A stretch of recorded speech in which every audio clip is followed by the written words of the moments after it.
idinka qaadeen oo waxay idinka qaadeen balligwadle oo waxay idinka qaadeen meeshii kale hadda reer samatarka ay wada degtaan ay wada degaan la dhaho maxaa la yiraahdaa dhaboolaq wariyaa lahaa dhaboolaq yaa lahaa nacala aabaha ku yaala muuse waad faanaysaana ayaa afka ka hadlaysaana dhaboolaq soo carra reer samataro reer cigaal guureeda Soomaaliya nacala aabihin ku yaala dhaboolaq nimanka maamulaya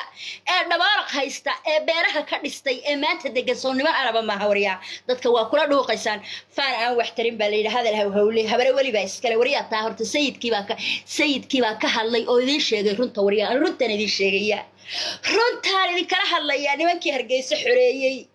ee Hargeysa nadiifta ka dhigay Hargeysa nimankii xoreeyay marka runta la isku sheego garaxaajis nimanka la dhaho iyo nimanka arab la yiraahdo haayeen beemiyan la isku sheegin aniga qari qaatay gacma dheeray xoreeyay hebel bay xoreey war Cabdullaahi askar sigaar baa lagu baqtiyay waana la wasifta awal ninka lagu soo saaray oo kaliya weeye waana nin Xuseen Bakar wariya markaas doonaysaan inaad dadka u faantaan oo been u sheegtaan oo tiraahdaan siyaad baraan dhaadhicnay siyaad baraan yalla wariya meesha ama saami qaybsiba iman wariya ama saami qaybsiba iman ama dhilanimada la isku wasayo ee meesha isku wasaysaan waad joojinaysaan wariya anigu feek kama hadlo yaa barxino dhigo ku waxaan ku comment qoraysa